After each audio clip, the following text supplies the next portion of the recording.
네, 안녕하십니까. 길벗 아카데미에서 영어를 가르치고 있는 정지영입니다. 네, 제가 오늘 받을 문제는 고2, 고3 응용어법 문제로 고2, 고3 2등급 이상 학생들을 대상으로 강의해 보도록 하겠습니다. 자, 먼저 내용을 간단하게 정리하면 A 지문의 내용은 맨 앞에 Of all approaches to health, the biomedical is unquestionably the most influential 이라고 해서 저 biomedical 우리말로 이제 해석을 하면 생의학이라고 해석하면 됩니다. 그래서 생의학적 관점에 관한 얘기고 밑에 보면 merits도 있고 근데 바로 뒤에 however 한 거 보니까 아마 밑에는 단점을 얘기한 것 같습니다. 그래서 마지막에 보면 no simple biomedical fix라고 돼 있어서 이렇게 그냥 생의학적 방법으로 하나로 다 치료되는 건 없다라고 해서 내용을 생의학적 방법의 장단점이라고 정리하면 되겠습니다. 그래서 장점도 있지만 이런 단점도 있다라는 내용이 되겠습니다. 내용은 이렇게 간단하게 정리를 하고 1번부터 이제 체크 포인트를 좀 잡아보면 자, 1번에 지금 사실 학생들이 앞에 이제 오브 이런 식으로 나오면 많이 어려워하는데 주어가 아니라는 건 2등급 학생이면 다 알 겁니다. 그래서 overall approaches to health 그러면 건강에 관한 다양한 그 여러 접근 방법들 중에서도 the biomedical is unquestionably the most influential 이라고 해서 사실 저 문장의 주어가 the biomedical is 이렇게 주어 동사가 나오는데 그럼 앞에 있는 여기 overall 하고 이 전치사 구 다음에 the biomedical 이라고 했을 때 이거를 어떤 도치를 시키던가 아니면 사실 쉬운 방법으로 여기 사이에 쉼표를 하나 좀 찍어준다면 여기 이제 주어가 조금 구분이 될 것 같습니다. 그래서 저거를 복잡하게 도치를 다 시키기보다는 이렇게 해줬을 때와 그 다음에 저걸 안 해줬을 때 어떤 차이가 있는지 이거는 수업하면서 설명하도록 하겠습니다. 자, 그리고 이제 2번 문제를 보면 자, 2번은 여기서부터 한번 보겠습니다. 하지만 자, 엥겔이라는 사람이 인정하듯이 ill health is not reducible to disease processes alone. 자, 건강이 안 좋다는 게 그냥 이 질병이 일어나는 과정으로만 환원될 수 없다. 그냥 축소될 수 없다. And if it were 그리고 혹시 만약 그렇다면 자, 여기는 지금 가정으로 그렇게 될 수 없다고 했기 때문에 만약 그렇게 된다고 가정을 하더라도 then there should be much greater consistency. 자, 훨씬 더 큰 일관성이 있어야만 하는데 사실은 없다라는 내용이 되겠습니다. 그럼 무엇에 있어서 일관성이 있어야 되냐면 in that people experience and respond to disease and its treatment. 자, 사람들이 질병과 그 치료를 경험하고 반응하는 데 있어서 일관성이 더 있어야 됩니다. then is actually observed. 실제 관찰되는 것보다 라고 해석이 됩니다. 사실 이제 이번 문제가 좀 많이 어려운데 제가 체크 포인트로 잡은 부분은 in that 이라는 접속사에 좀 체크 포인트를 잡았습니다. 혹시 김지인 선생님? 네, in that이 접속사로 쓰이면 어떤 의미가 있죠? 뭐뭐라는 점에 네, 뭐뭐라는 점에 있어서 라는 뜻입니다. 그래서 사실은 이게 이제 2등급 학생들도 조금 어려워하는 접속사 중에 하나인데 여기서 사실은 이제 요 차이를 조금 이제 설명을 하자면 in that 이런 점에 있어서 보통은 앞에 뭐가 나오냐면 두 개 사이에 공통점이 있다 혹은 두 개 사이에 차이점이 있다 이런 문장이 보통은 구성이 됩니다. 그래서 in that이 이유를 설명하는 것이고 그 다음 앞에 차이점이 있다 공통점이 있다라고 얘기해 줘야 되는데 사실 이 문장은 요 뒷부분에 있어서 일관성을 보인다라는 내용이 됩니다. 그래서 여기서는 in that 보다는 이런 방식에 있어서 사람들이 경험하고 반응하는 방식에 있어서 뭔가 일관성을 더 보인다라는 의미가 되기 때문에 저 내용 자체를 의미 자체를 이런 방식에 있어서라는 표현으로 in the way that을 쓰거나 아니면 the way that을 뭐 하나로 다른 표현으로 in how 이런 표현으로 좀 바꿔보면 의미가 정리가 될 것 같습니다. 자, 그리고 사실 이번 같은 경우는 조금 많이 어려워서 2등급 학생들도 이 차이를 조금 구분하기는 힘들 것 같습니다. 그래서 2등급 학생들한테는 2등급하고 3등급 학생들한테는 사실상 in that이라는 말이 나올 때 앞에 두 가지의 공통점, 두 가지의 차이점 이런 말이 나온다라는 거를 조금 더 포인트로 잡아서 3등급 미만 학생들에게는 in that을 쓰는 문장의 구조에 대해서 조금 더 초점을 맞춰서 설명을 해주고 이거를 의미상으로만 따지면 사실 1등급 학생들도 굉장히 이해하기 어려워할 것 같은 문제입니다. 그래서 2등급, 3등급 학생들은 조 in that이라는 문장을 쓸 때 이런 문장 구조가 있다라는 걸 초점으로 해서 설명을 하도록 하겠습니다. 자, 그렇게 하고 이제 B 지문으로 넘어가겠습니다. 네, B 지문은 맨 앞에 이렇게 나옵니다. Smart homes are houses 라고 해서 이제 스마트 홈에 대한 소개구나. 그래서 우리가 요즘은 너무 많이 듣는 말인데 스마트 기기, 뭐 스마트 홈 이렇게 많이 듣는데 이 글은 스마트 홈에 대한 소개로 스마트 홈에 이런 장치가 있는데 첫 번째로 스마트 블라인드를 소개하고 그 다음에 밑에는 스마트 리프리저레이터, 스마트 냉장고 이렇게 소개하고 있는 글입니다. 그래서 B번 지문은 간단하게 스마트 홈에 대한 소개라고 하겠습니다. 홈에 대한 소개.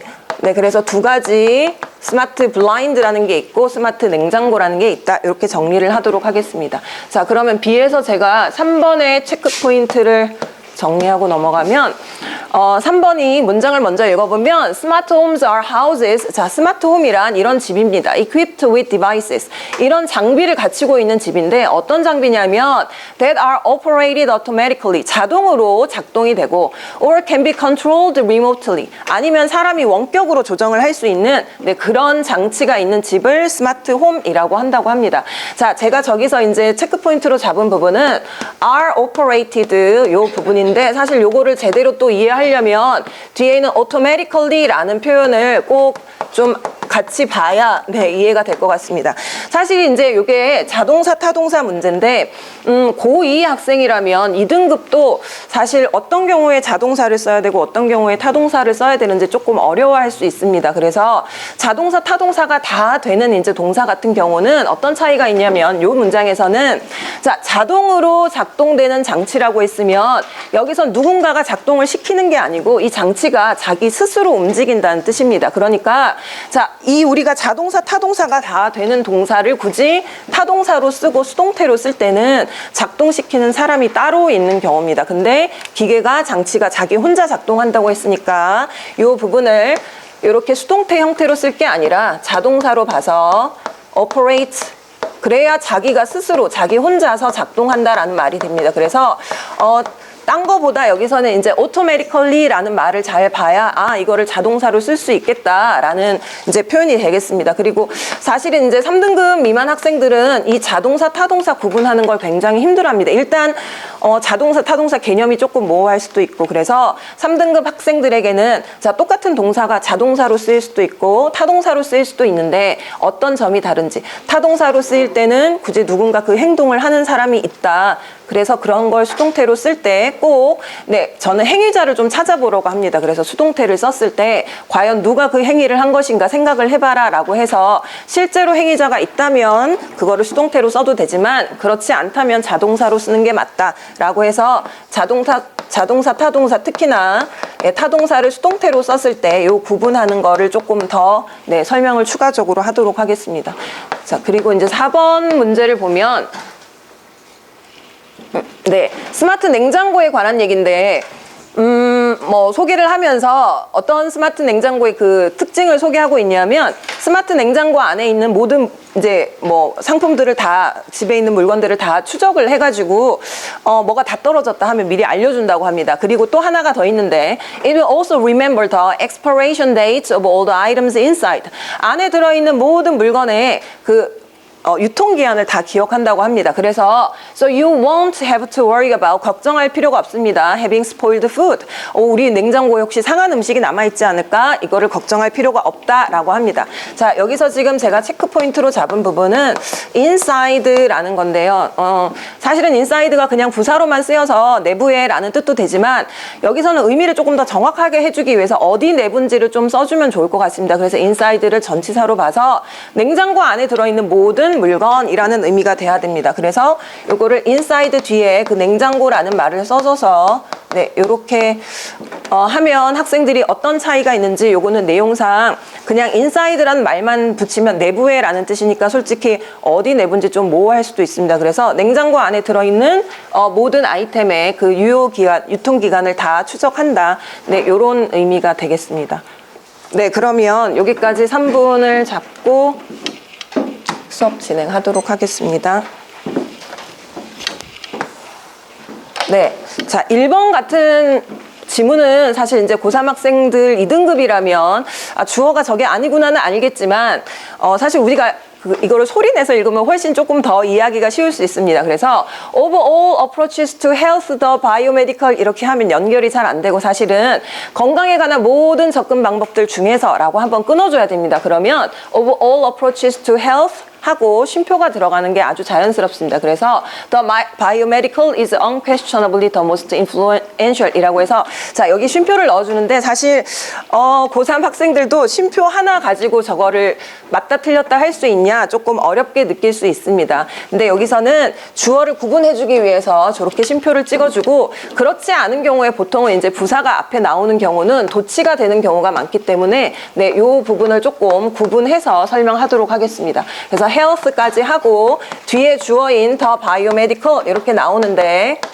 여기다가 쉼표를 하나 찍어주는 거를 네, 네 정답으로 이렇게 보도록 하겠습니다. 그래서 쉼표를 하나 찍어주면 되고 자 2번 같은 경우가 좀 난이도가 많이 높은데 학생들이 해석을 하다 보면 인대 자신 있다 라고 생각하는 학생도 별 이상이 없는데 라고 생각할 수 있습니다. 근데 저기서 이제 인대시라는 말은 보통 앞에 어떤 두 가지의 공통점이 있고 차이점이 있는데 이런 점에서 그렇다라는 내용이 보통 나옵니다. 하지만 저기서 지금 앞에 두 개가 있는 게 아니고 사실은 뒤에 내용이 그 두 가지를 비교하고 있습니다. 그래서 인대시라는 접속사는 여기서 적절하지 않고 이 두 사람들이 경험하고 혹은 반응하는 방식에 있어서라는 뜻이고 어떤 방식이란 말이 꼭 들어가야 되니까 그거를 나타내는 어떤 접속사 기능을 하는 표현으로서 how를 써주도록 하겠습니다. 그러면 사람들이 뭔가를 경험하고 질병과 질병 치료를 경험하고 반응하는 방식에 있어서 공통점을 더 보인다라고 하면 되겠습니다. 그리고 3번 문제 같은 경우 네, 고2 학생들이 적어도 이제는 많이 물어봅니다. 사실은 이제 고2 학생들이 이런 문제가 많이 나오기 때문에 자동사, 타동사 언제 수동태를 써야 되냐, 언제는 자동사를 써야 되냐 많이 질문을 하는데 다시 한번 이제 설명을 하자면 행위자가 분명히 있을 경우 네, 행위자를 찾아서 행위자가 분명히 있을 경우는 그거를 수동태로 써도 되지만 저기서는 의미가 자, 요게 힌트라고 있습니다. automatically. 자기가 혼자 그냥 자동으로 작동하는 애입니다. 그러면 요거를 타동사로 써서 수동태로 쓸 게 아니라 그냥 자동사로 자기가 스스로 작동한다 라는 의미로 쓰면 되겠습니다. 그리고 마지막 4번 같은 경우는 우리가 inside만 써도 그냥 내부에니까 그냥 당연히 냉장고 내부겠지 라고 쉽게 생각할 수 있겠지만 조금 더 정확성을 표현해주기 위해서 냉장고 안에 라는 의미로 네, 냉장고라는 의미의 it을 이렇게 붙여주도록 하겠습니다. 난이도하고 빈도를 설정하겠는데요. 사실 1번 같은 경우는 학교 시험 문제 아주 자주 나오는 형태는 아닙니다. 하지만 그렇기 때문에 학생들이 막상 여기서 틀린 부분을 찾아라 라고 하면 네, 굉장히 많이 어렵게 느낄 수 있을 것 같습니다. 그래서 난이도를 5를 주고 자, 2번 문제 같은 경우도 인댓을 많이 봐서 학생들이 뭔가 익숙한 것 같은데 사실 인댓 자체는 굉장히 시험에 많이 나오는 문제이기 때문에 빈도로 따지면 3 정도 되겠습니다. 하지만 저거를 인하우로 정말 고칠 수 있을까? 이거는 제가 아까도 얘기했지만 1등급 학생들도 이거를 내용을 정말 제대로 이해하고 고칠 수 있는 학생은 많지 않을 것 같습니다. 그래서 난이도 5로 주도록 하겠습니다. 그리고 고2 학생들 같은 경우 이렇게 자동사, 타동사 문제는 굉장히 많이 나옵니다. 그리고 2등급 학생들이라면 난이도를 한 이 정도 네, 느껴야 된다고 제가 이제 수업 시간에는 항상 이렇게 얘기합니다. 난이도를 설정을 해줄 때 2등급을 맡고 싶은 사람은 이 난이도가 2로 느껴져야 된다. 혹은 1로 느껴져야 된다. 그래서 더 공부를 해라 라고 네, 많이 표현을 합니다. 그래서 이런 문제는 학생들이 꼭 2등급이면 맞출 수 있어야 되기 때문에 네, 이렇게 난이도를 주도록 하겠습니다. 그리고 인사이드 같은 경우도 아주 많이 나오지는 않지만 학생들이 막상 저기다 뭔가를 넣어라 라고 할 때 네, it을 찾아낼 수는 있겠지만 뭔가가 있냐 없냐를 물어볼 때는 사실 정답을 찾아내기 쉽지 않을 것 같습니다. 그래서 난이도는 3 주도록 하겠습니다.